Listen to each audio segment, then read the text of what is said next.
What is going on, my reefing fan? March here. This is Fragbox TV. Welcome back to the channel. Okay, I want to do today a sort of update on all the display tanks here in the store because I feel like I haven't given them enough love or attention, and I think we should start with my favorite, which is our Studio 12, the Reef Casa. If you don't know what I'm talking about, why is it my favorite?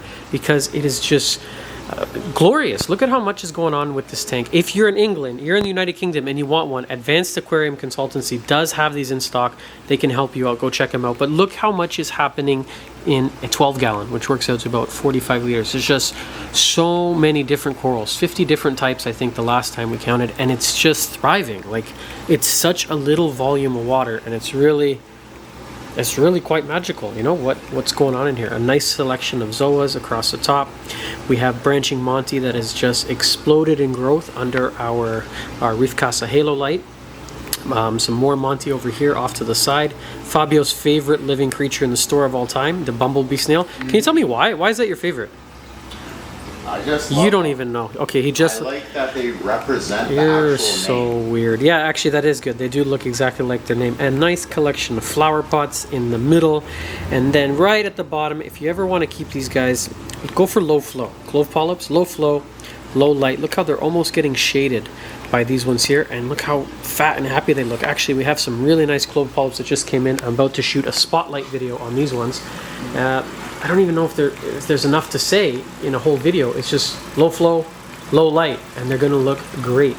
What else do we have in here? Mushrooms galore. Check this out. Just like anytime we get a new mushroom, Kavina takes one and adds it to the collection. This tank used to be taking care of Tia. She doesn't work here anymore. Everyone keeps asking where's Tia. Tia is gone. Tia quit, and now we have Kavina. And Kavina is taking care of it, and she's doing a great job. And that is a beautiful beanbag bounce mushroom. I wish we had some more Recordias. If you don't know, there's a shortage in the market because they have all bleached. Okay, let's go over here and check out the Fragoon. Now, not too much going on in here for a couple reasons. Most of the acro that were in here, I sold them off because I was expecting a large order of wild Indonesian acro. We got them in and they shipped really poorly. So I sold all those ones off a little bit too early. I was counting my eggs before the chicken, how does the saying go? Counting my eggs before the chicken laid them or something. You know what I'm trying to say. Before they hatched. Before they hatched. So we do have a small selection of maricultured ones that showed up, like these yellow millies. The rock has gone completely purple, but it really needs some coral. It's looking a little barren with the exception of a few pieces over here. Let me give a little bit of love to some of the zoanthids. I cannot take credit for growing these out though. I bought this one, the Sunny D's, and this one off a customer, so I didn't grow those out. This also came in big.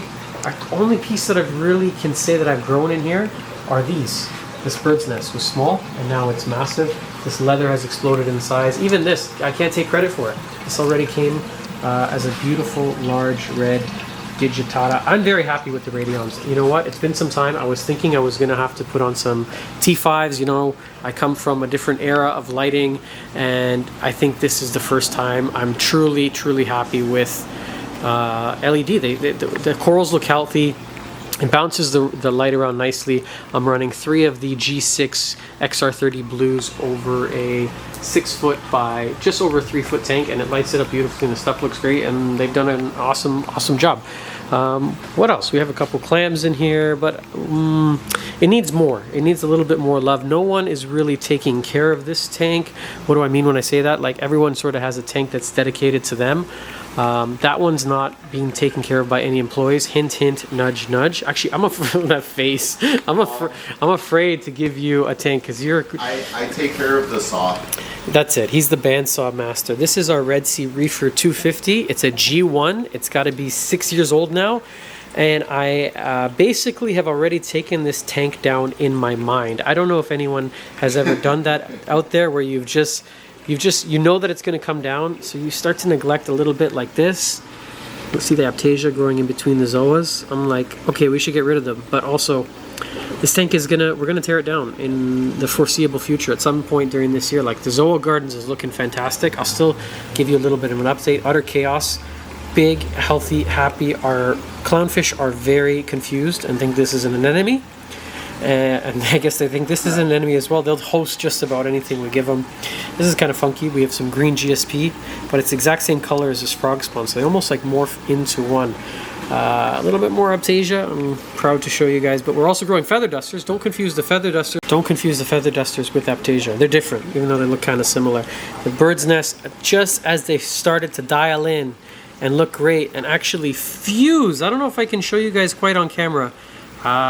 These two are fused together. If we look from the top down, it's pretty neat. Some Anacropora, our Gorgonian. Okay, maybe I should tell you why. Why are we taking this thing down? Because we do sell quite a few Red Sea reefers here in the shop, but we sell them online. People come to the store. We're already sort of a destination shop. They come here and they're already looking for it, and then they pull the trigger. And I find that having it set up isn't really leading to any sales. It's taking up quite a large piece of real estate, and because we're a smaller store, I'm really picky with what we're going to carry, because Reef Casa is our brand, and I'm thinking about coming out, not even thinking, it's going to happen, a larger all-in-one version. You guys keep asking for it. I don't know how we're going to ship it yet, but we're going to at least offer it locally because enough people have asked.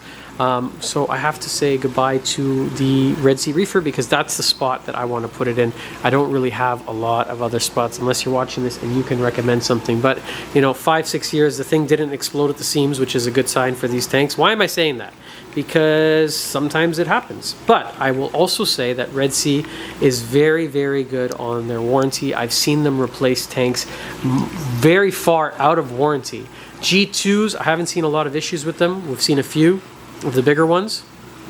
G1s, virtually, G1s, quite a few. G2s, not so many. I'm getting confused with the generations. But that's where our larger Reef Casa tank is going to go. So, for better or for worse, yeah. And you know what? This tank we literally do nothing to. It's a standalone. It's not connected to anything, and it's just on autopilot. It's just hit that sort of that point where you don't have to do anything, and it just kind of takes care of itself, but it's not getting the sort of love and attention like this one gets here. And I want to set up a couple more of ours. I want to get this one going because I think this would be so cool as a NEM tank. You know, there's really no other all white ones like this out there that I've seen, and I think it'd be really cool with a very funky centerpiece with an anemone just flowing, very ultra minimal. I want to get this one running, but I have one in the basement of my house already, so I'm not like super feeling the urge to set up. Let me show you two more we have over here. If Fabio would move his big butt.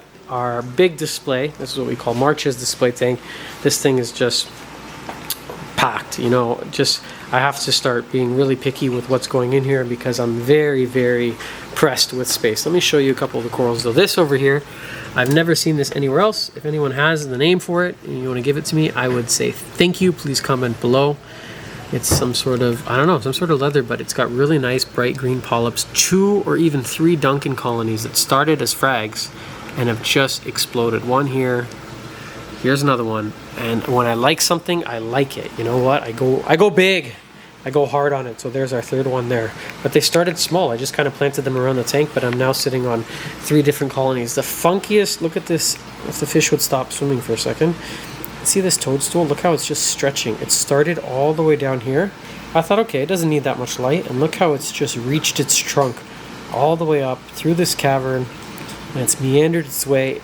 It's going to surpass this acro very soon, which is our Miyagi tort. It's growing a little funky, and I got some white, I think it's sponge underneath over here, but I kind of like it.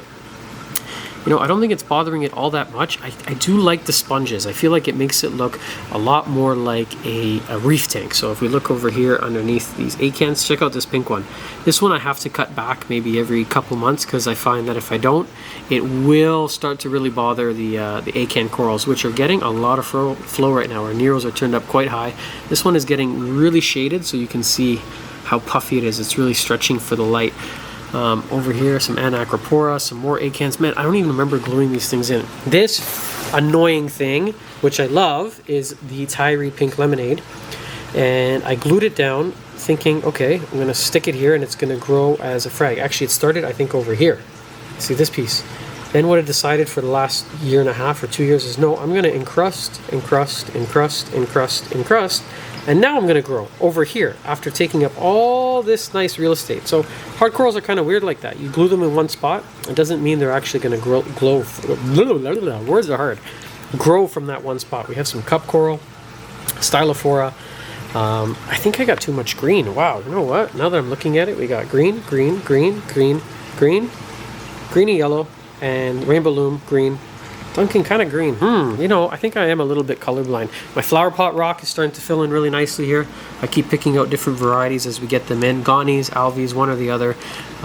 It's starting to look pretty good. I don't know who added this rock here. It was not me. And we sort of have an unspoken rule that no one touches this tank unless they see something falling over.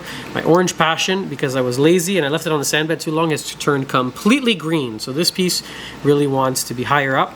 And so they can change. The color can really, really drastically change on hard corals more, I think, than any other coral. They can brown out. This one is just, I guess, greened out.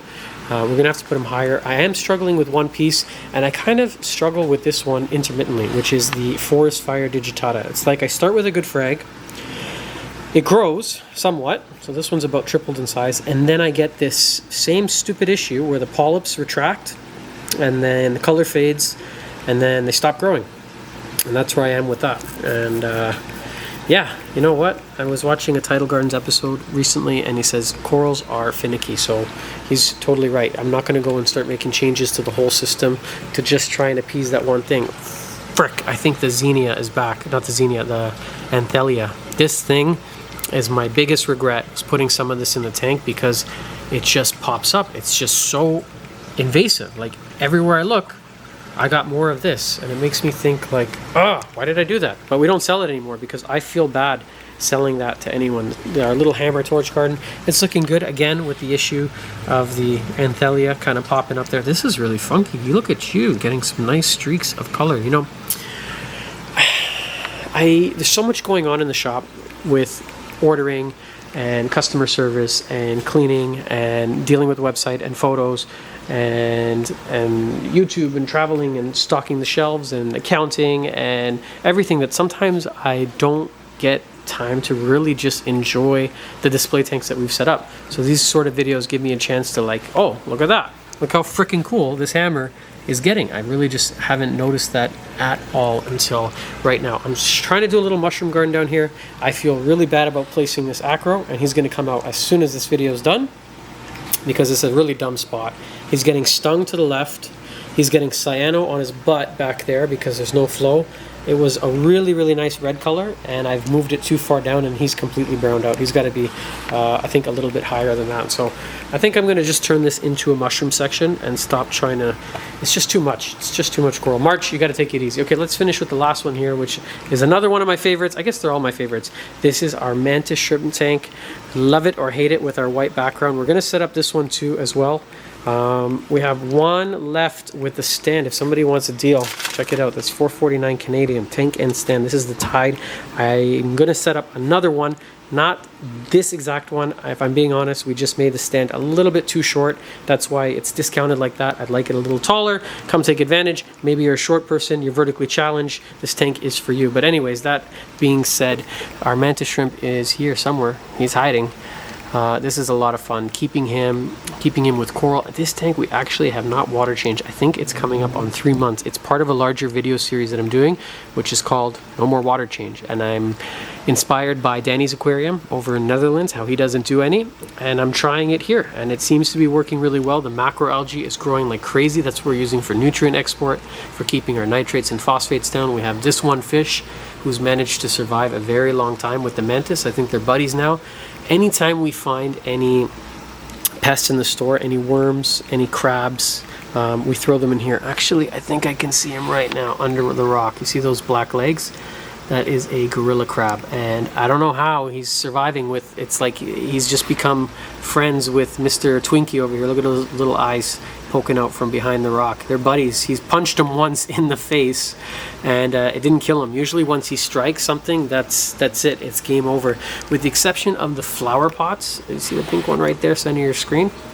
with exception of this and this green one, everything else without the water change is doing really, really well. It's really jam-packed. I've actually added 2 more pieces of rock because I'm a coral junkie, and having that one centerpiece, it was really minimal. You know, I am a minimalist, but it was just too little. There is a fine line there, and I don't know what I'm gonna do when these things keep growing. I'm kind of regretting the GSP actually. You know what? I don't mean to be so negative in the video. This one piece is stretching all the way down the back of the rock there, and it's crowding out Sunny D's, and my loyalty goes to zoanthids over green star pollards. But I think that's it. I think I gave you a pretty good overview of all the tanks. Again, if you're looking for a reef casa and you're in United Kingdom, check them out. They can help you. They have them in stock. If you're not, and you're in USA or Canada, we're happy to ship them to you. Just go on the site. I think that's it. If you guys have any questions, hit me up. If you guys want to see a specific video, again, comment below, and I'm more than happy to pick up the camera and do that for you. But thanks for watching this episode, and we'll see you guys back here on the next episode of Fragbox TV. Bye for now.